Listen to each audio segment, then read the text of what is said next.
আল্লাহর পক্ষে কিয়ামতের দিন আমরা সাক্ষী হিসাবে দাঁড়াবো।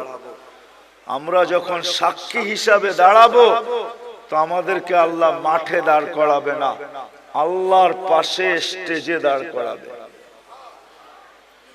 কিন্তু সত্য তো এটা, হিসাব কিতাব তো হবে, ঠিক না? কি হবে না?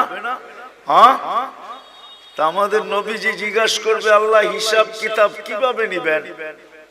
তা আল্লাহ বলে, সবারটা যেরকম নিব এরকমই নিব।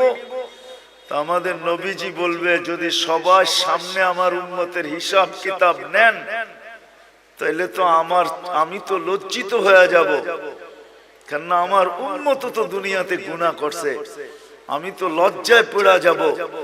তা আল্লাহ জিজ্ঞাসা করবে, তাইলে কিভাবে নিব? তো নবীজি বলবেন যে আমাকে নিতে দেন, আমি আলাদা ভাবে নেই। তা আল্লাহ প্রশ্ন করবে, আপনাকে যদি নিতে দেই তো আপনিও তো আপনার উম্মতের গুনাহগুলা দেখবেন, তখনও তো আপনার চেহারাটা লজ্জায় ছোট হয়ে যাবে যে তোমরা আমার উম্মত হয়ে এই গুনাহ করলা, তো করলা কি কইরা, ঠিক না? সত্য তো? তা আল্লাহ জবাব দিবে, বন্ধু ওয়াদা, আপনার চেহারা আমি লজ্জিত করব না, বিদায় আপনার উম্মতের হিসাব কিতাব নিব আমি বটে, কারো সামনে না, আপনার সামনেও না, আমি পর্দার ভিতরে নিয়ে নিব, আপনাকেও জানতে দিব না, কাউকে জানতে দিব না।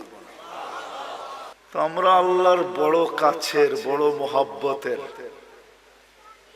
এই জন্য আমাদের বয়সটা খুব কম,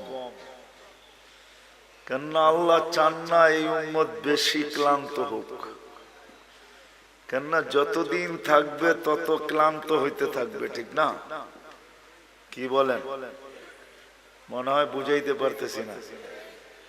যত বেশি দিন থাকবো তত বেশি কি, 950 বৎসর নূহ আলাইহিস সালাম ছিলেন, তো নিজেই ক্লান্তির কথা কোরআনে বলতেছেন, দাউতু কওমি লাইলাম ওয়া নাহারা, আমি 950 বৎসর রাত দিন দাওয়াত দিছি। এটা একটা ক্লান্তি না? না পরিশ্রম? না, বিশাল পরিশ্রম। 950 বৎসর টানা রাত দিন। তা আমাদেরকে আল্লাহ বেশি বয়স দেন না এই জন্য যে আল্লাহ চান না আমরা বেশি পরিশ্রম করি, এই জন্য বয়স কমায় দিছেন। আমার মনে হয় আরো কম দিতে চাইছেন, কিন্তু ভাবছেন আবার এত কম দিলে কেউ আঙ্গুল উঠায় কিনা, এই জন্য 60-70 বৎসর দিছেন, বেশি দেন নাই। কোন উম্মত কতদিন থাকবে দুনিয়াতে এটা কোন নবী রসুল বলা যায় না, কিন্তু আমাদের নবীজি আইসেই বলছে তোমাদের পরিশ্রম বেশি দিন করতে হবে না। আবার এটার উপরে একটা হাদিসও প্রমাণ আছে, আল্লাহর রসুল উদাহরণ দিয়ে বুঝাইতে চাইছেন যে কেউ শ্রমিক রাখছেন সকাল থেকে জোহর পর্যন্ত, এতটুক সময়ের বিনিময় পেয়েছে।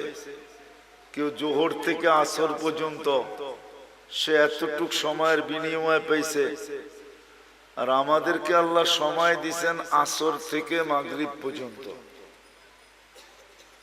এই জন্য হানাফি মুযাব বলে আসরের নামাজ একটু দেরি করে পড়ো, যাতে মাগরিব আর আসরের মধ্যখানে ঘন্টা খানিক সময় থাকে। এই জন্য আমরা আসর কিন্তু দেরি করে পড়ি, যেন মাগরিব আর আসরের ভিতরে সময় কম থাকে। তো আল্লাহ রসুল বলছে তোমাদেরকে সকাল থেকে নিয়ে সন্ধ্যা পর্যন্ত বিনিময় দেওয়া হবে।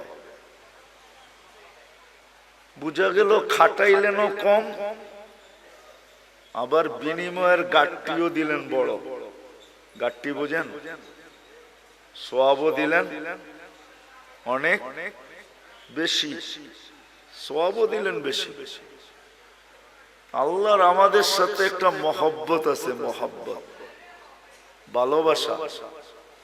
অনেকগুলো প্রমাণ দেওয়া যায়, বড় বড় প্রমাণ দেওয়া যায়।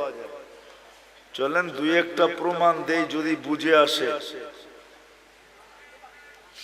বুঝে যদি আসে তাহলে দুই একটা প্রমাণ দেই। আল্লাহ নামাজ আমাদের উপরে ফরজ করছেন, ঠিক না? হ্যাঁ, কিন্তু পড়ে কয়জন? শতকরা কয়জন পড়ে? আরে বলেন না, কয়জন? কয়জন? 5 ওয়াক্ত নামাজ শতকরা কয়জন পড়ে? হ্যাঁ, কয় পার্সেন্ট পড়ে? হ্যাঁ, 2%। কত? আমি মাইনা নিলাম 10% পড়ে। শতকরা 10 জন 5 ওয়াক্ত নামাজ পড়ে, ঠিক না? 90 জন কি করে না? কি করে না? পড়ে না। তাহলে এদের ফরজের ঘাটতি হইল না হইল না? হইল। মনে হয় বুঝেন না আপনারা আমার কথা। ঘাটতি হইল না হইল না? হ্যাঁ, কিন্তু আল্লাহ কতটুকু ভালোবাসে, আল্লাহ আমাদের ফরজের ঘাটতি থাকতে দিতে চান না। এই জন্য আল্লাহ সিস্টেম করছে, রমজানে 70 গুণ ফরজরে বাড়ায় দিছে। এটা কিন্তু ভালোবাসার বিনিময়। আল্লাহ চান না ফরজের ঘাটতি থাকুক, অথচ শতকরা 90 জন পড়ে না। আল্লাহ বলে তোমাদের ফরজের ঘাটতি আমি থাকতে দিতে চাই না, কেননা তোমাদেরকে ভালোবাসি। তোমাদের ফরজের ঘাটতি থাকলে, ভালোবাসার ঘাটতি থাকা দুইটা একসাথে কখনো একসাথে মিলিত হইতে পারে না। এটা শোভা পায় না যে তোমাদের ফরজের ঘাটতি থাকুক। তো আল্লাহ বলে সারা বৎসর ঘাটতি হোক, তাতে কিছু আসে যায় না। রমজানে 70 গুণ বাড়ায়া দিলাম ফরজ। এক রমজান পড়লে সারা বৎসরের ঘাটতি পুরা হওয়ার পরেও বিরাট বড় একটা ঘাটতি তোমাদের কাছে থেকে যাবে। মনে হয় বুঝাইতে পারি না। আল্লাহ ভালোবাসেন, এই জন্য আল্লাহ আমাদেরকে ভালোবাসেন। কয়জন শতকরা কোরআন শরীফ পড়তে পারে? শতকরা কয়জন পারে জানেন? এই মজমায় যত লোক আছে মাদ্রাসার ছাত্র ছাড়া কয়জন আমরা কোরআন পড়তে পারি? বেশিরভাগই পারি না, ঠিক না? হ্যাঁ, বুঝা গেল শতকরা 90 জনই কোরআন পড়তে পারে না। চলেন 90 জন না হোক, শতকরা 60 জন তো কোরআন পড়তে পারে না, এটা সত্য, ঠিক না? হ্যাঁ, যে কোরআন পড়তে পারে না সে কি কোরআন খতমের সওয়াব পাইতে পারে? যে কোরআন পড়তে পারে না সে তো কোরআন খতমের সওয়াব পাইতো পাওয়াটা সম্ভব না, কেন কোরআনই তো পড়তে পারে না, খতমের সওয়াব কোত্থেকে পাবে? কিন্তু আল্লাহ আমাদেরকে ভালোবাসেন, এই জন্য আল্লাহ বলে কোরআন তোমাদেরকে দিলাম, পড়তে পারো আর না পারো, খতমের সওয়াবের থেকে তুমি বঞ্চিত হও, এটা আমি আল্লাহ চাই না। আর এটা ভালোবাসা, এটা বুঝায়ও না যে তুমি খতমের সওয়াবের থেকে বঞ্চিত হবে। বিদায় আল্লাহ সূরা ইখলাস দিছেন যে একবার পড়বা 10 পারা, দুইবার পড়বা 20 পারা, তিনবার পড়বা,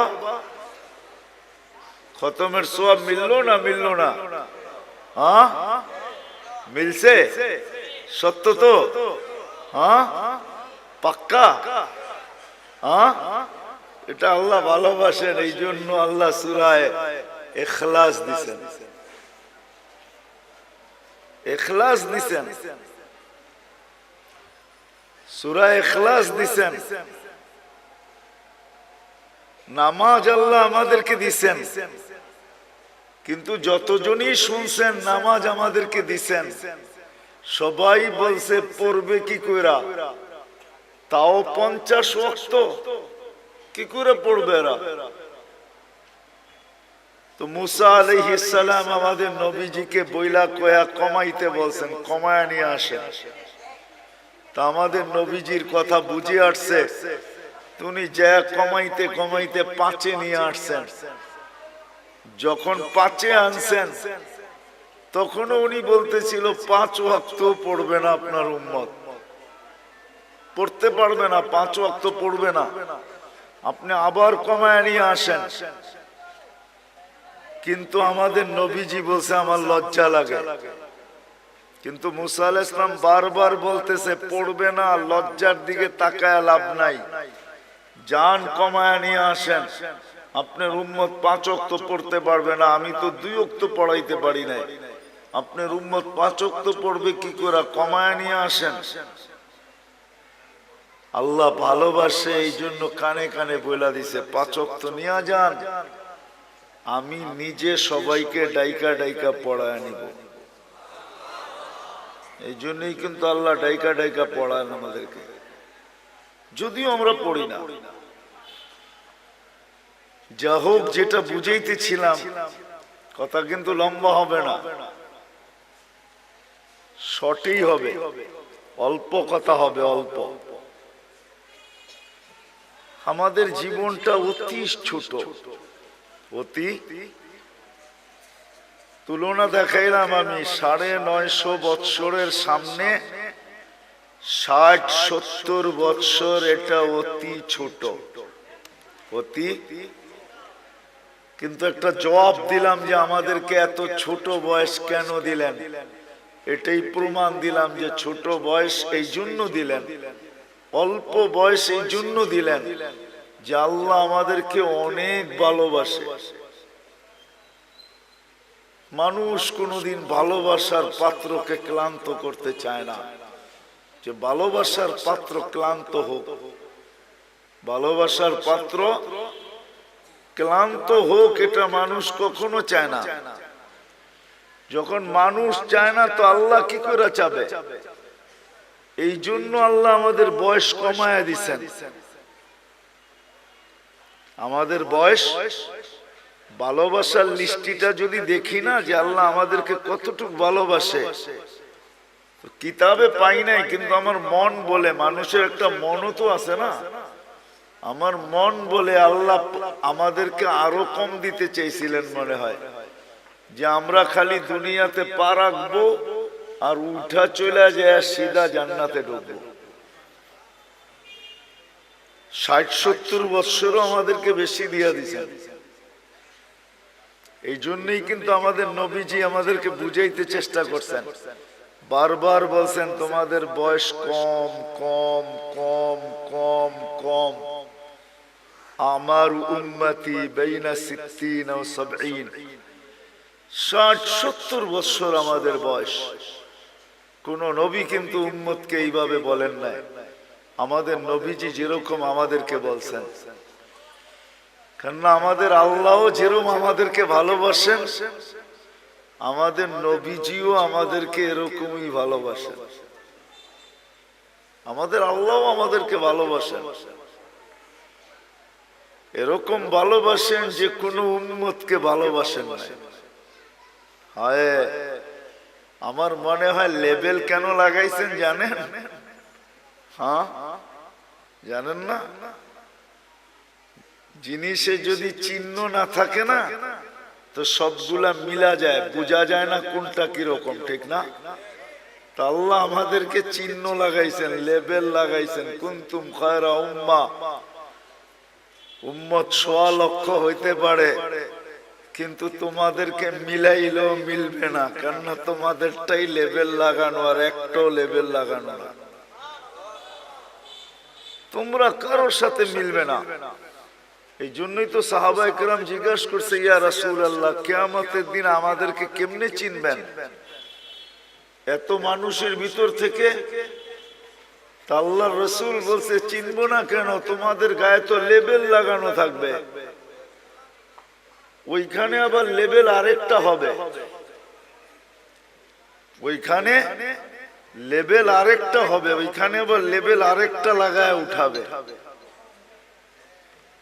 গোর মুআজ্জাল মিন আসারি সুজুদ।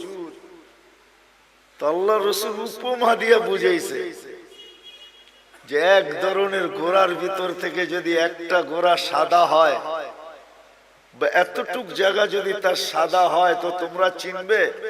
তো বলছি, ইয়া রাসূলুল্লাহ, এটা তো সহজ, সবই একরকম, আর এটাই শুধু আলাদা, তো এটা চিনবো না কেন? তো বলছে, তোমরাও কিয়ামতের দিন লেবেল লাগায়া উঠানো হবে।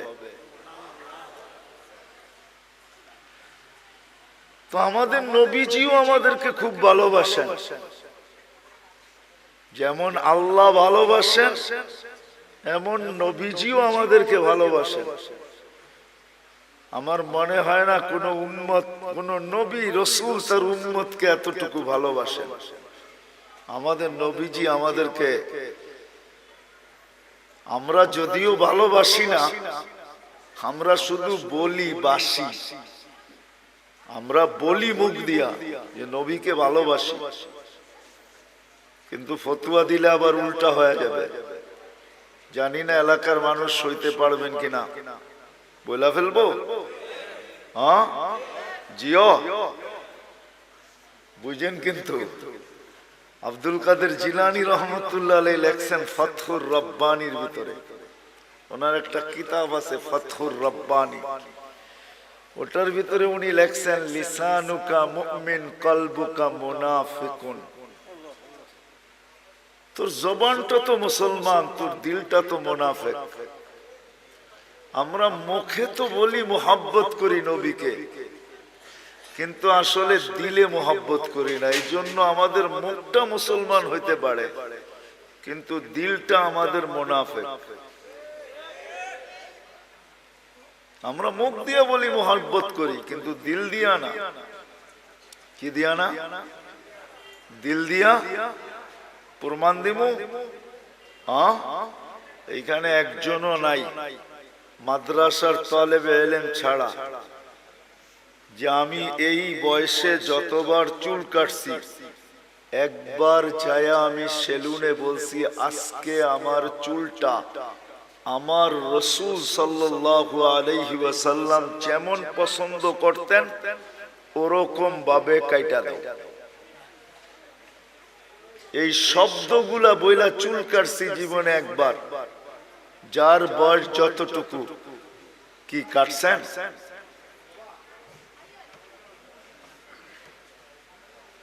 কয়জন কাটছি? রাগ হয়ে গেলেন?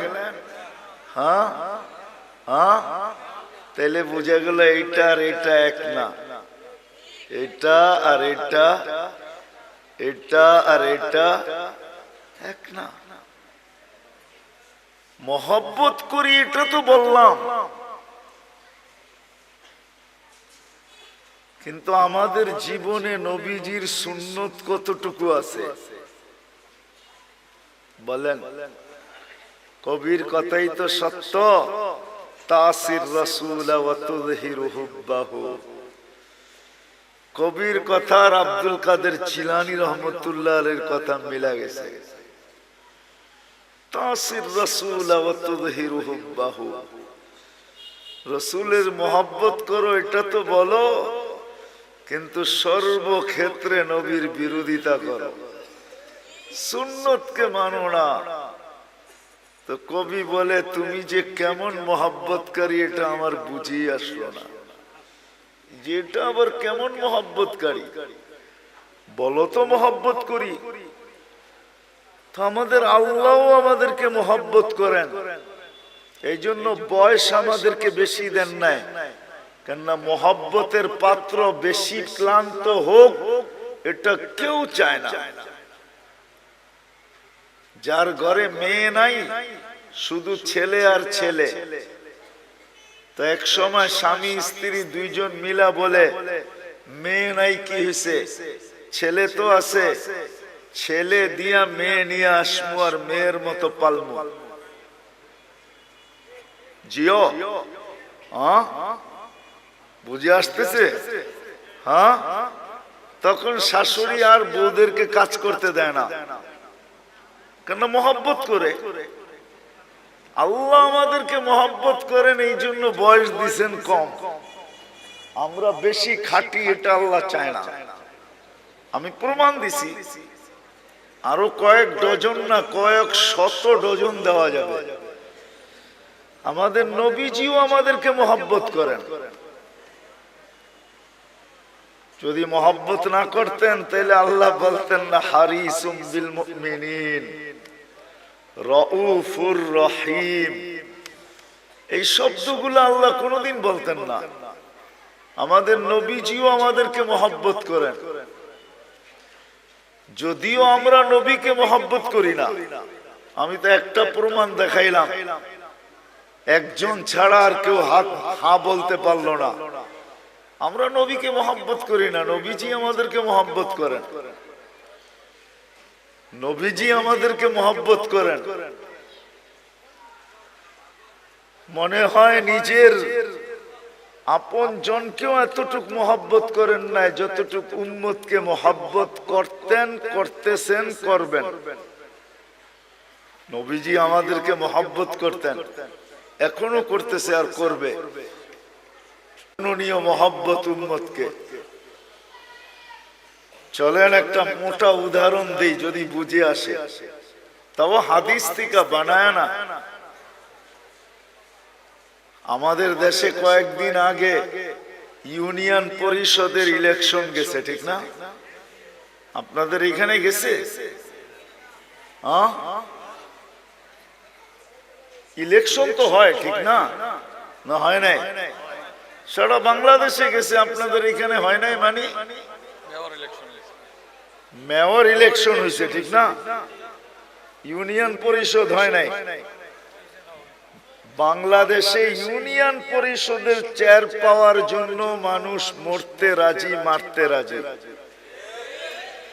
সারা বাংলাদেশে ইউনিয়ন পরিষদের ইলেকশনে বহুত লোক এবার মারা গেছে, এমনকি প্রার্থী পর্যন্ত মারা গেছে, শুধু ইউনিয়ন পরিষদের একটা চেয়ার পাওয়ার জন্য। আর আমাদের নবীজিকে যতদিন থেকে আল্লাহ নবুয়তের ঘোষণা দিয়েছেন, অতদিন থেকেই বলতে বলতে আসতেছেন, বন্ধু আপনার জন্য একটা চেয়ারও রাখছি। ওই চেয়ারটার নাম হইল মাকামে মাহমুদ। কি? ওই চেয়ারটার উপরে আর একটা চেয়ার আছে, আর কোন চেয়ার নাই। ওটা হলো আল্লাহর কুরসি। আর কুরসির নিচে শুধু একটাই চেয়ার আছে, ওটার নাম মাকামে মাহমুদ। আল্লাহর রাসূল সাল্লাল্লাহু আলাইহি ইসলামের চেয়ারের নিচে আর কোন চেয়ার নাই। আল্লাহ দুইটা চেয়ারই বানাইছেন, একটার নাম কুরসি, একটার নাম মাকামে মাহমুদ। কিয়ামতের দিন নিয়ে যাওয়া হবে, চেয়ারও লাগানো হবে। আল্লাহর রাসূলও চেয়ারের কাছে যাবেন, আল্লাহও বলবেন ডাইন পাশে রাখা হবে আল্লাহ, আর বলবে বন্ধু বসেন, কিন্তু আল্লাহর রাসূল চেয়ারে বসবেন না। প্রতি উত্তরে বলবেন আমি যদি বসি তাহলে আমি যে ভালোবাসি আমার পিপাসিত উম্মতকে যে আমি ভালোবাসি, আমার এই পিপাসিত ভালোবাসার পিপাসিত উম্মতকে কে পানি পান করাবে? বিদায় আমি বসবো না। আমি তো হাউজে কাউসারে যাব, নিজের হাতে উম্মতকে পানি পান করাবো, আর উম্মতকে বলে দিব লা তাজমান বাদাহা আবাদা, আর কোনদিন তুমি পিপাসিত হবে না। শুধু পানি পান করাবে, এখানেই শেষ না। আরেকটা দেখাইতেছি ভালোবাসা। নাইলে চেয়ারে না বইসা মানুষ চেয়ার পাওয়ার জন্য মরতে রাজি, মারতে রাজি। আর নবীজির জন্য চেয়ার রাখা আছে আল্লাহর পাশে। হায় হায় হায়, বলবে আমি মিজানের কাছে যাব, আর যা নিজের চোখে দেখবো উম্মতের পাল্লা সামনে ঝুঁকে না পিছে ঝুঁকে। শুধু দেখবো না, আপনি যে আমাকে প্রতিশ্রুতি দিছেন ওইগুলা ওই পাল্লার কাছে দাঁড়াইয়া আমি প্রতিশ্রুতিগুলা বাস্তবায়ন করব। আপনি আমাকে প্রতিশ্রুতি দিছেন, আমি চাইলেই নাকি দিবেন। তো পাল্লা যখন সামনে ঝুঁকবে না, তো আমি চাবো, উম্মতের জন্য চাওয়ার হাত আপনার সামনে উঠায়া দিব। আপনি প্রতিশ্রুতি দিছেন সুপারিশ করলে কবুল করবেন। আপনি প্রতিশ্রুতি দিছেন সাউফা ইউতিকা রাব্বুকা ফাতারদা, আমাকে রাজি করে ছাড়বেন। উম্মতের পাল্লা সামনে না ঝুঁকলে আমি রাজি হব না, না, না, না, না। আপনি প্রতিশ্রুতি দিছেন লা ইউখজিকা ফি উম্মতি, উম্মতের ব্যাপারে আমাকে লজ্জিত করবেন না। কিন্তু যদি পাল্লার সামনে না ঝোঁকে, তো ফেরেশতা তো ঘোষণা দিয়া দিবে, অমুকের উম্মত নাম এটা, বাবার নাম এটা, চিরদিনের জন্য অসফলতার চেহারা দেখা ফেলছে। তো আমার মুখটা থাকবে তো থাকবে কোথায়? ওই সময় আপনার কাছে আমি বলবো, পাল্লা যদি না ঢোকে তাইলে তো আমার চেহারা মলিন হয়ে যাবে। আপনি তো ওয়াদা করছেন আমার চেহারাকে মলিন হইতে দিবেন না।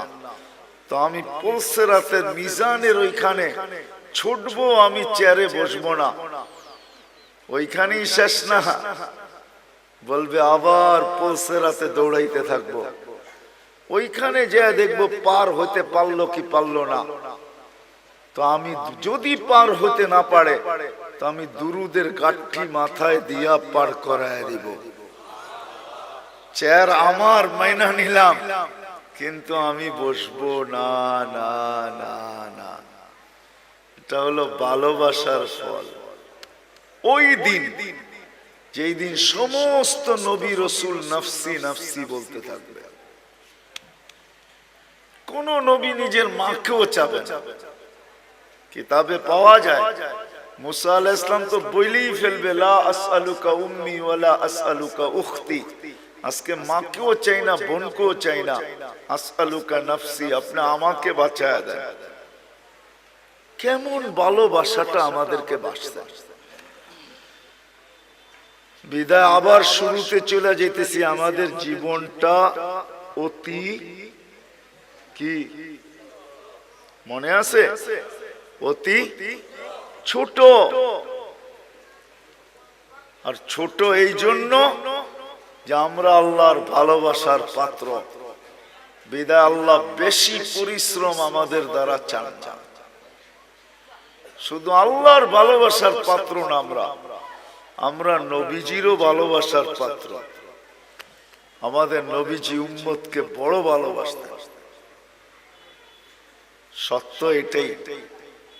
কিন্তু এটাও বলছি আমি, আফসোসের বিষয়, উম্মত শুধু মুখে ভালোবাসে, মনে ভালোবাসে। শুধু মুখে কি করে?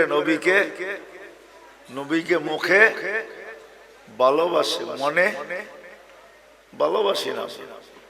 মনে আমরা ভালোবাসি না। মনে যদি ভালোবাসতাম,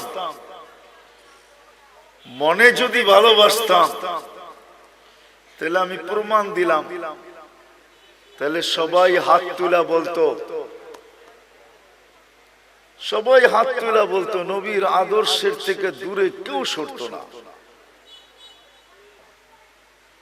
কেননা এটাই তো সত্য, যে যাকে ভালোবাসে তার অনুসরণ অনুকরণ তার কাছে মজা লাগে। কি লাগে না? না লাগে না? তা আমরা যদি ভালোবাসি, তা আমরা তো অনুসরণ অনুকরণ নাই, আছে নাকি? হ্যাঁ, কি বলেন? শতকরা কয়জনের ভিতরে আছে? আপনি জুব্বা পড়েন দেখি কি সবাই পড়ে নাকি? আপনি দাড়ি রাখছেন দেখি সবাই দাড়ি রাখে নাকি?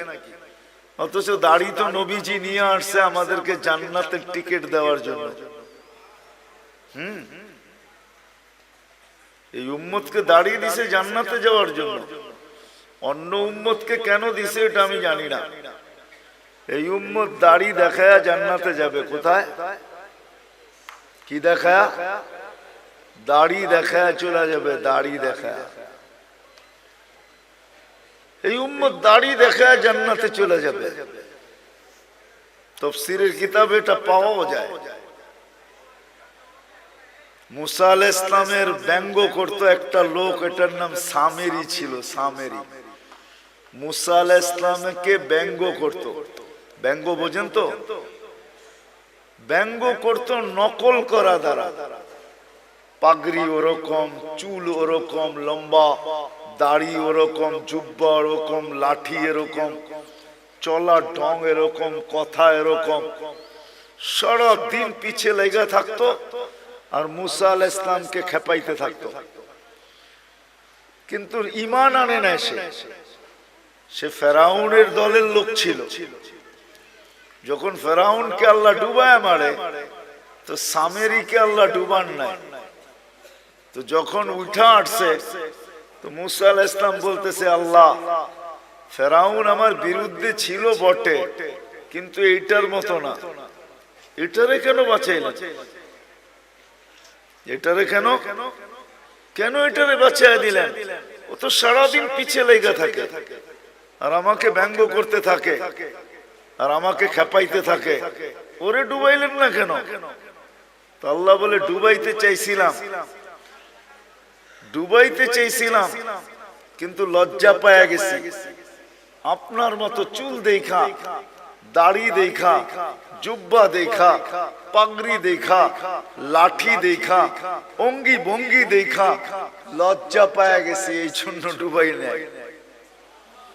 তো মুসা আলাইহিস সালামের অনুকরণ করে যদি ডুবার থেকে সামেরি বাঁচতে পারে, তা আমরা দাড়ি দিয়া জান্নাতে কেন যেতে পারবো না? কি বলেন? আরে বুঝে আসছে? আল্লাহ দাড়ি দিয়েছিলেন জান্নাতে যাওয়ার জন্য, আর পাইকা গেলে তো কোনো কথাই নেই। এটা তো সিল লেগে যাবে যদি পাইকা গেল। কিতাবে আছে মুহাদ্দিসে জামানার সবচেয়ে বড় মুহাদ্দিস মারা গেছেন। সঙ্গীরা, সাথীরা স্বপ্নে দেখছেন, জিজ্ঞাসা করছে, কি করা হলো তোমার সাথে, কি ব্যবহার হলো? তো বলতেছে, দাড়ি দেখায় জান্নাতে চলে গেছে। দাড়ি দেখায় মানি?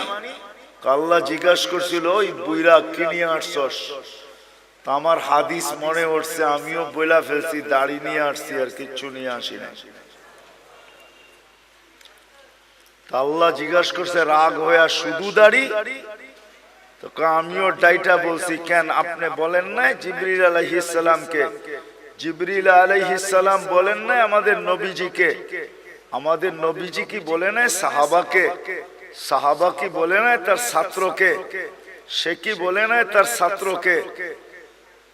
সেই তো আমার ওস্তাদ, সে তো আমাকে বলছে আপনি নাকি সাদা দাড়ি দেখলে লজ্জা পান। এইখানে তো আইসা দেখি উল্টাটা, সাদা দাড়ি বলতে দেরি, আপনি চোখ বড় বড় করতে দেরি করেন নাই। তা আল্লাহ হাইসা দিয়া বলে, সবাই সত্য বলছে, আমিও সত্য বলছি, মাফ করে দিলাম, যা। এই উম্মতকে তো আল্লাহ দাড়ি দিয়েছেন জান্নাতে যাওয়ার জন্য, কিন্তু এই উম্মত সারা দিন দাড়ি কাটে, ঠিক না? কি রাখে কয়জন আর কাটে কয়জন? ঠিক না? সত্য তো? আমি কিন্তু আবার পিছনে চলে যেতেছি।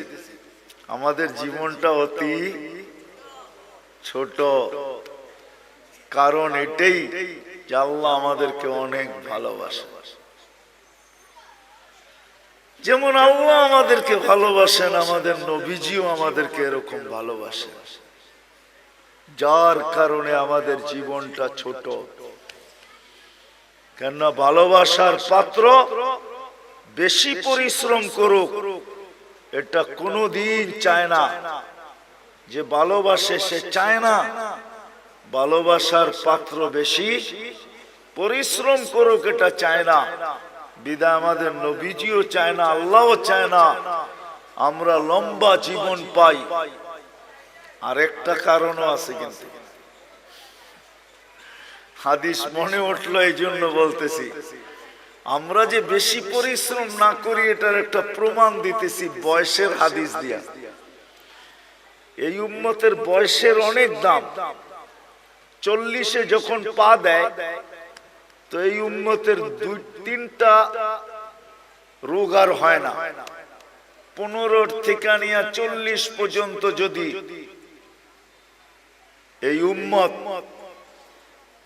আল্লাহ আল্লাহর রাসূলকে মানা অবস্থায় পা দিল 40-এ, তো তিনটা কঠিন রোগ আর হবে না।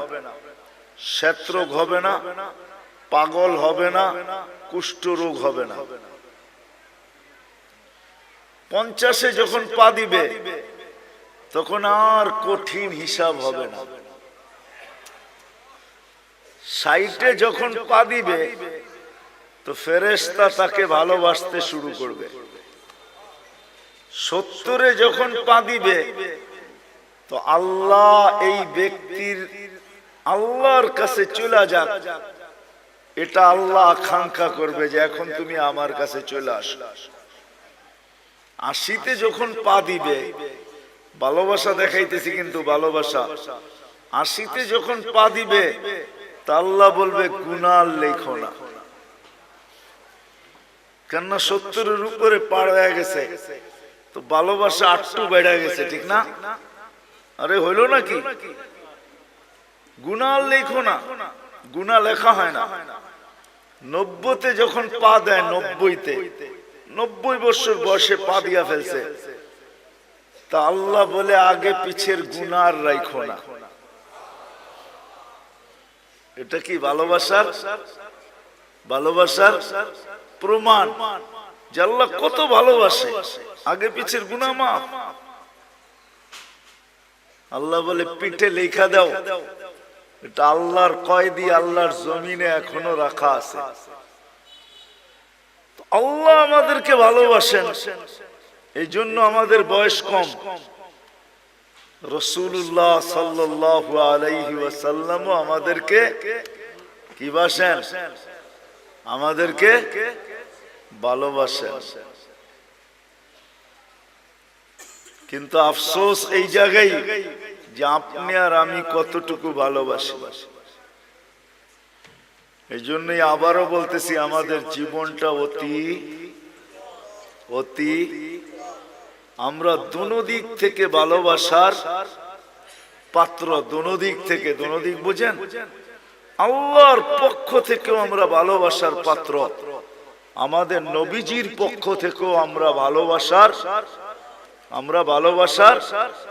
পাত্র। চলেন একটা হাদিস মনে উঠলো, শুনাই। যদিও কিয়ামতের দিন আমাদেরকে আল্লাহ দাঁড় করাবে না, কোথায়? কিয়ামতের মাঠে আল্লাহ আমাদেরকে দাঁড় করাবে না। আমরা কিয়ামতের মাঠে ইনশাআল্লাহ দাঁড়াবো না। হ্যাঁ বলেন ইনশাআল্লাহ। আমরা কিয়ামতের মাঠে দাঁড়াবো না। আমাদেরকে এর জন্য আল্লাহ স্টেজ বানাবে আল্লাহর পাশে। ওই স্টেজে আমরা দাঁড়াবো, ওই স্টেজে দাঁড়াবো আমরা। আমি তো 1 ডজন অনেক দেখাইতে পারি, কিন্তু আমি জানি না ওলামারা আমার সাথ দিবে কি দিবে না। জালালউদ্দিন সুয়ুতি রহমতুল্লাহ আলাইহি লেখছেন, আমাদেরকে আল্লাহ স্টেজে দাঁড় করাবে। কেননা কোরআন বলে সুহাদা আলান নাস, আমরা কিয়ামতের দিন আল্লাহর পক্ষে সাক্ষী হিসাবে দাঁড়াবো। কার পক্ষে? আল্লাহর পক্ষে কিয়ামতের দিন আমরা সাক্ষী হিসাবে দাঁড়াবো। আমরা যখন সাক্ষী হিসাবে দাঁড়াবো তো আমাদেরকে আল্লাহ মাঠে দাঁড় করাবে না, আল্লাহর পাশে স্টেজে দাঁড় করাবে। কিন্তু সত্য তো এটা, হিসাব কিতাব তো হবে, ঠিক না? কি হবে না? হ্যাঁ, তা আমাদের নবীজি জিজ্ঞাসা করবে, আল্লাহ হিসাব কিতাব কিভাবে নিবেন? তা আল্লাহ বলে সবাইটা যেরকম নিব এরকমই নিব।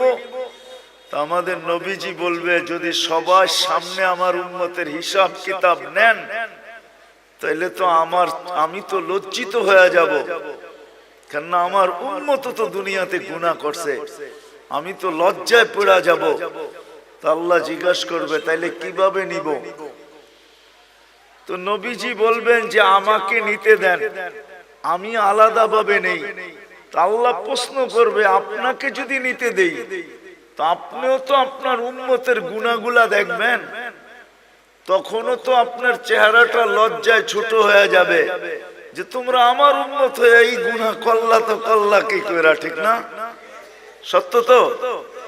আল্লাহ জবাব দিবে, বন্ধু ওয়াদা আপনার চেহারা আমি লজ্জিত করব না, বিদায় আপনার উম্মতের হিসাব কিতাব নিব আমি বটে, কারো সামনে না, আপনার সামনেও না, আমি পর্দার ভিতরে নিয়ে নিব, আপনাকেও জানতে দিব না, কাউকে জানতে দিব না।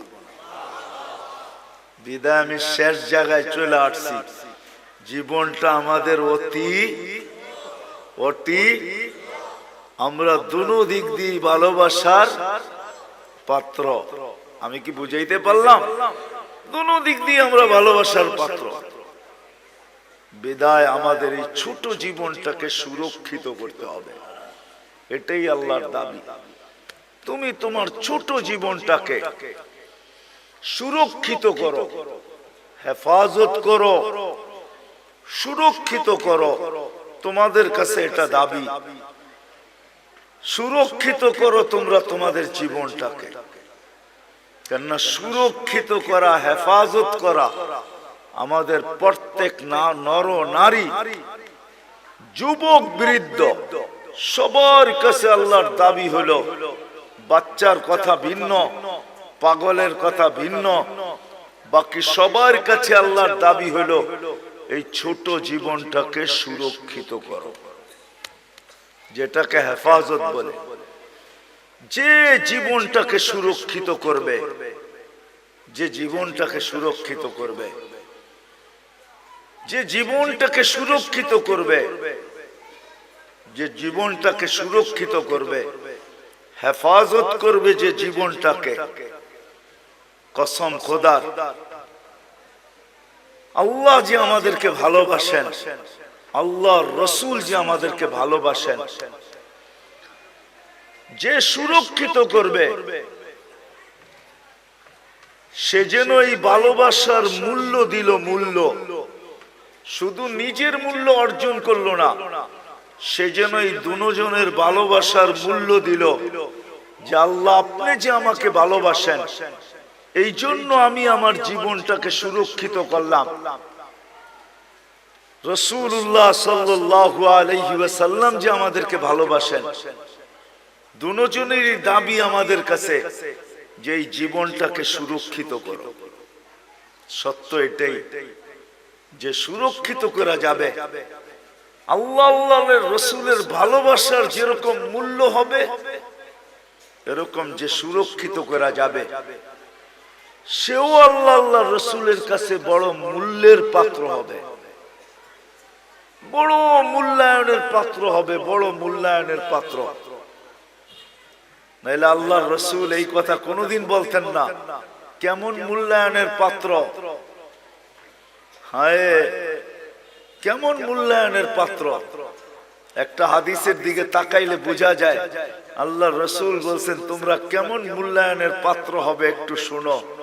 ইয়াস্তাকবিলুনি উম্মতি রব্বি, জান্নাতের গেটে আল্লাহ সর্বপ্রথম তোমাদেরকে স্বাগত জানাবে। জান্নাতীরা আল্লাহকে দেখবে বটে, দেখবে, কিন্তু আমাদের মতো সর্বপ্রথম দেখবে না। আমরা তো জান্নাতে ঢুকার আগে আমরা আল্লাহকে দেখব, আল্লাহ আমাদের ইস্তেকবাল করবে। তাইলে একটু ভাবেন কেমন মূল্যায়ন, যে আল্লাহ গেটে আমাদেরকে স্বাগত জানাবে। নাহলে আল্লাহ রাসূল কেন বললেন ইয়াস্তাকবিলুনি উম্মতি রব্বি, আমার রব আমাকে আর আমার উম্মতকে জান্নাতের গেটে স্বাগত জানাবে। কেমন মূল্যায়ন, কেমন মূল্যায়ন। আল্লাহ নিজেই বলতেছে আল জান্নাতু মুহাররামাতুন, জান্নাত সমস্ত উম্মতের জন্য হারাম, সমস্ত উম্মতের জন্য, যতক্ষণ পর্যন্ত আমার প্রিয় পাত্র উম্মতে মুহাম্মাদি না ঢুকবে। আমরা যতক্ষণ পর্যন্ত না ঢুকবো কোন উম্মতের জান্নাতে ঢোকার কোনো অনুমতি নাই। চাই জান্নাতের ফয়সালা তার জন্য যতই হোক না কেন তাকে অপেক্ষা করতে হবে, এটাই আল্লাহর ঘোষণা। তাইলে ভাবেন আমরা কতটুক মূল্যবান। বিদায় আসেন এই সম্মেলন থেকে। আমার পরেও তো বক্তারা আসবে, কথা ওনারাই শোনাবে। আমি যদিও ওয়াদা ছিল চলে আসছি, বহু দূর থেকে ঢাকা আসছি, ওইখান থেকে এখানে আসছি। শরীর যদিও এখন অনুমতি দেয় না। এই মজমার থেকে, সম্মেলন থেকে আমরা প্রতিজ্ঞা করি আমাদের জীবনটা কিন্তু ছোট, অতি ছোট। আর ছোট কেন এটা আমি দেখাইলাম, যে আমরা আল্লাহর বড় প্রিয় পাত্র, আল্লাহর রসুলের বড় প্রিয় পাত্র। বিদায় আল্লাহর রসুল চান যে আমরা আমাদের জীবনটাকে সুরক্ষিত করি। যুবক যৌবনকে সুরক্ষিত করুক, নারী নারীত্বকে সুরক্ষিত করুক, পুরুষ পুরুষত্বকে সুরক্ষিত করুক, গরিব দারিদ্রতাকে সুরক্ষিত করুক। যে যে অবস্থানে আছে সে নিজেকে সুরক্ষিত করুক। কেননা আমরা দুই দিক থেকে প্রিয় পাত্র। আল্লাহ চান না যে আমরা কিয়ামতের দিন প্রিয় পাত্রের উল্টাটা না হই। এই জন্য আল্লাহ চান আমরা আমাদের জীবনটাকে সুরক্ষিত করি। কিন্তু সুরক্ষিত সহজে কিভাবে করব? কিভাবে সহজে সুরক্ষিত করব? প্রত্যেক ব্যক্তি কিভাবে করবে? যুবক কিভাবে করবে? নারী কিভাবে করবে? পুরুষ কিভাবে করবে? প্রত্যেক ব্যক্তি, প্রত্যেক অবস্থানওয়ালা, পেশাওয়ালা, বাসাওয়ালা, রংওয়ালা, কালারওয়ালা, প্রত্যেক ব্যক্তি কিভাবে সুরক্ষিত করবে? আল্লাহ মুহাম্মদুর রাসূলুল্লাহ সাল্লাল্লাহু আলাইহি ওয়াসাল্লামের মাধ্যমে আমাদেরকে এটা শিখাইছেন যে আমরা কিভাবে সুরক্ষিত করব। এই জন্য আমি দুই চারটা দেখাইছি আপনাদেরকে। এটাও কিন্তু সুরক্ষিতর একটা। যদিও এই মজমায় কেউ নাই যে প্রতিদিন এক খতম কোরআনের নিয়তে 3 বার সূরা ইখলাস পড়ে। এরকম কয়জন আছি আমরা এখানে? প্রতিদিন এক খতম কোরআনের সওয়াব আমার আমলনামায় আসুক, এই নিয়তে ডেইলি সূরা ইখলাস 3 বার পড়ি, এরকম কয়জন আছে? আমার কথা বোঝেন, তারপরে হাত উঠায়েন। প্রতিদিন পড়ি, প্রতিদিন কন্টিনিউ আমি ডেইলি পড়ি, এই নিয়তে যে কোরআন পড়তে পারি না তাতে কি আসে যায়, আমি ডেইলি এক খতম কোরআনের সওয়াব আমার আমলনামায় নিতে চাই। এই নিয়তে আমরা কয়জন পড়ি? এটাও কিন্তু জীবন গুছানোর, সুরক্ষিত করার একটা পন্থা আল্লাহ দিয়েছেন। একটু আগে দেখাইলাম না নামাজ, যে ফরজের ঘাটতি এই উম্মতের না থাকুক। কেননা ফরজের ঘাটতি যদি থাকলো তাহলে আর জীবনটা গুছানোর কোনো রাস্তা থাকবে না। এই জন্য আল্লাহ নামাজ দিছেন বটে, কিন্তু ঘাটতি কিভাবে পূরণ হয়?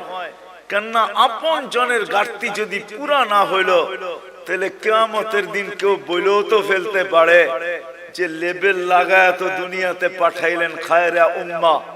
এখন তো আমরা দেখি ফরজ পুরাটাই নাই, পুরাটাই খালি। এদেরকে খায়রে উম্মতের লেবেল লাগায় পাঠাইলেন, ফরজের পুরা ঘাটতি। তো আল্লাহ ওটাকে পূরণ করার জন্য রমজানকে 70 গুণ বাড়ায় দিয়েছেন। আল্লাহ চান না। এই জন্য মুহাম্মদুর রাসূলুল্লাহ সাল্লাল্লাহু আলাইহি ওয়াসাল্লামকে আল্লাহ পাঠাইছেন। আর নবী আসছেন, চলেও গেছেন, আমাদেরকে শিখায় গেছেন, আদর্শ দিয়া গেছেন। আল্লাহ নিজেও ঘোষণা দিতেছেন, লাকাদ কানা লাকুম ফি রাসূলিল্লাহি উসওয়াতুন হাসানাহ। আল্লাহ নিজেও ঘোষণা দিতেছেন, ওয়া ইন তুতিউহু তাহতাদু। আল্লাহ নিজেও ঘোষণা দিতেছেন, মান আতা আর রাসূল ফাকাদ আতা আল্লাহ। আল্লাহ নিজেও ঘোষণা দিয়া বুঝাইতে চাইতেছেন, ইন কুনতুম তুহিব্বুনাল্লাহ, তুমি বলো আল্লাহকে ভালোবাসো, প্রমাণ কি? তো আল্লাহ প্রমাণও বুঝাইয়া দিতেছেন আমাদেরকে, ইন কুনতুম তুহিব্বুনাল্লাহ ফাত্তাবিউনি, আমার বন্ধুর অনুসরণ অনুকরণ করো। আসেন এই মজলিস থেকে আজকে আমরা সবাই ওয়াদা করি যে আমার এই ছোট জীবনটা, যেটা অতি ছোট, দুই দিক দিয়েই আমরা মোহাব্বতের ভালোবাসার পাত্র, আমি এটাকে সুরক্ষিত করতে চাই। আল্লাহ আল্লাহর রসুলের, রাসূলুল্লাহ সাল্লাল্লাহু আলাইহি ওয়াসাল্লামের অনুগত্যের মাধ্যমে, আদর্শের মাধ্যমে, রাসূলুল্লাহ সাল্লাল্লাহু আলাইহি ওয়াসাল্লামের সুন্নতকে মানার মাধ্যমে, নাইলে বড় ব্যথা পাবেন, কিন্তু বড় ব্যথা। কোরআনের এক আয়াত আমাকে বুঝায় যে আল্লাহর রাসূল কত বড় ব্যথা পাবেন, যেই ব্যথার পরে আল্লাহর রাসূল চিৎকার দিয়া বলবেন, কওমি ইত্তাখাযু হাযাল কুরআনা মাহজুরা। বড় ব্যথা পায় আমাদের বিরুদ্ধে মোকদ্দমা দায়ের করে দিবেন, বড় ব্যথা পায়, কিন্তু বড় ব্যথা, বড় ব্যথা পাবেন। হাদিসও আছে, হাউজের কাউসারের কাছে যাবেন, পানি পান করার জন্য যাবে, কিন্তু দিলে এতটুকু ব্যথা পাবে, দেখা চেহারা দেখে এতটুকু ব্যথা পাবে যে চিৎকার দিয়া বলবে, সুকান সুকান লিমান গাইয়ারা বাদি। অথচ যে রাসূল উম্মতকে এত ভালোবাসতেন, আরবির সাথে সম্পর্ক নাই তো, এই জন্য জানি না যে আল্লাহ রাসূল আমাদেরকে কতটুকু ভালোবাসতেন, কতটুকু ভালোবাসতেন। নাইলে আল্লাহ হারিসুম বিল মুমিনিনা রাউফুর রহিম বলতেন না। রাউফ এটা আল্লাহর সিফাত, রহিম এটা আল্লাহর সিফাত। আল্লাহ দুটোটা বন্ধুকে দিয়া দিয়েছেন, কতটুকু উম্মতকে ভালোবাসতেন। এই জন্য আসেন আজকে ওয়াদা করি যে আমরা আমাদের এই ছোট জীবনটাকে আল্লাহর রাসূলের মানার মাধ্যমে, এর আদর্শকে মানার মাধ্যমে সুরক্ষিত করব। কি রাজি? ওয়াদা পাক্কা? কিন্তু কিন্তু এটা শিখতে হবে। তাইলে আল্লাহর রাসূলের আদর্শ শিখতে হবে। কিন্তু আপনি যদি বলেন, এইখানেও একটা প্রশ্ন আছে, আপনি যদি বলেন যে আমি সবগুলা পুরা করতে পারবো, তো পারবো কি করে? এই জন্য ভালোবাসার বিকাশ কিন্তু এটা তো আল্লাহর রাসূল কমায়া দিয়েছেন, আল্লাহ কমায়া দিয়েছেন বন্ধুর মাধ্যমে। তো আল্লাহর রাসূল বলছে, লাউ উমিলা উশরা মা উনসিলা বিলানাজা, তোমরা যদি 100 ভাগের 10 ভাগও কইরা দেখাইতে পারো, তো আল্লাহ তোমাদেরকে 1-এ 10, 10-এ 100, 100 নাম্বার দিয়ে তোমাদেরকে পাস করায় দিবে।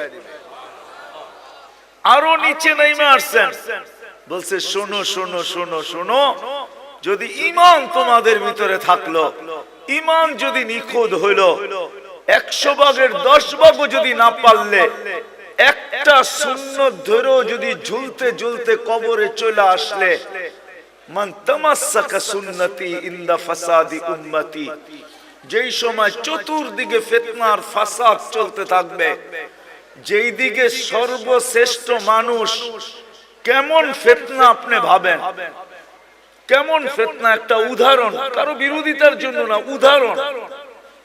যেই মানুষটাকে আল্লাহ সৃষ্টির ভিতরে সবচেয়ে সেরা বলতেছে, কেমন গুটগুটে ফিতনা, ওই মানুষটা নিজেকে সৃষ্টির ভিতরে নিকৃষ্টতম। আমাদের প্রবাদ বাক্যে সবচেয়ে দুষ্ট মানুষরে কি বলে? বানর বলে, বানর, বান্দর, ঠিক না? সবচেয়ে দুষ্টটারে কি বলে? হ্যাঁ। তাহলে কেমন বড় ফিতনা, কেমন গুটগুটে ফিতনা, যে মানুষটাকে আল্লাহ সৃষ্টি সেরা বলেও ঘোষণা দিলেন, কেমন ফিতনার শিকার, যে ওই মানুষটা নিজেকে সৃষ্টির ভিতরে সবচেয়ে যেটা দুষ্ট বানর, নিজেকে বানর বলতে এখন রাজি হইতেছে, আমি বানর। মানে বুঝাইতে পারি না। হ্যাঁ, আল্লাহর রাসূল বলতেছে এরকম ফিতনার সময় যে একটা সুন্নতকে ধরা ঈমানের সাথে কবরে আসবে, আল্লাহ তাকে 100 শহীদের মালা পরায়া স্বাগত জানাবে। তাহলে আসেন আজকে ওয়াদা করি, শুধু মুখে মুখে ভালোবাসা বললে হবে না, ঠিক না? তাইলে ওই প্রবাদ বাক্যই সত্য হবে, মোহ মে শেখ ফরিদ ভূগোল মে, মানে আপনাদের সিলেটে এই প্রবাদ বাক্য নাই, ঠিক না? মোহ মে শেখ ফরিদ ভূগোল মে কি, মুখে তো শেখ ফরিদ বলে ভূগোলের মধ্যে ইট রাখা। একটা প্রবাদ বাক্য আছে, মোহ মে শেখ ফরিদ ভূগোল মে ইট। এরকম যেন না হয় যে মুখে তো বলি নবীকে মহব্বত করি কিন্তু বাস্তবে প্রদর্শন করি না। তাইলে আমারও এরকমই হবে যে আমি মুখে তো শেখ ফরিদ বলি কিন্তু ভূগোলে ইট নিয়ে দাঁড়ায় আছি, পাইতে দেরি মাথায় মারতে দেরি করব না। আমাদের দশা এরকমই হবে। বিদায় আসেন, জীবনটা অতি ছোট, দুই দিক থেকেই আমরা প্রিয় পাত্র। এটাকে সুরক্ষিত করা দোনোজনের পক্ষ থেকে দাবি। আর সুরক্ষিত কিভাবে করব, এটার জন্যই মুহাম্মাদুর আল্লাহর রাসূলের আদর্শ।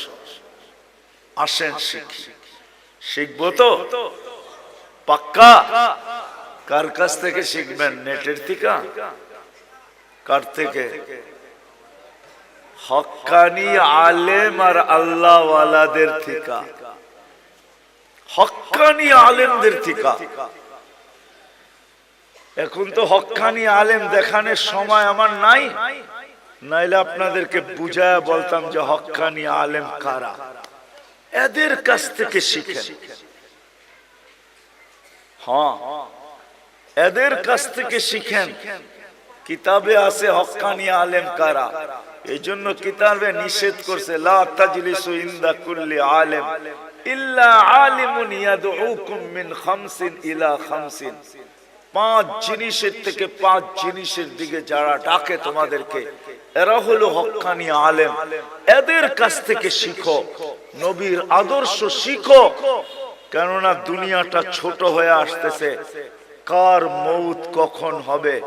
কেননা কিয়ামতের আগে আল্লাহর রাসূল বলছেন, কিয়ামতের আগে আল্লাহর রাসূল বলছেন মানুষের অপমৃত্যুর হার বেড়ে যাবে। হার, অপমৃত্যু বুঝেন? হঠাৎ মৃত্যুর হার বেড়ে যাবে। এখন সারা দুনিয়া দেখলে দেখা যায় প্রতিদিন 75% মানুষ, 3 থেকে 4 লক্ষ মানুষের ভিতর থেকে 75% মানুষ হঠাৎ মৃত্যু হয়। হঠাৎ, এটা কিয়ামতের নিদর্শন। কখন আমরা মারা যাব জানি না।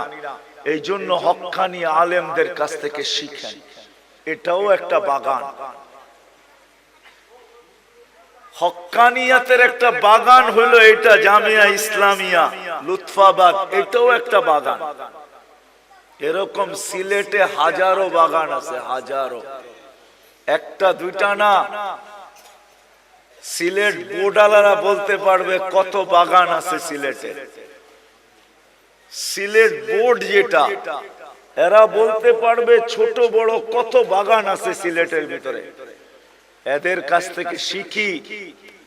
একটা সুন্নত হইল নিজের সম্বল বানাই।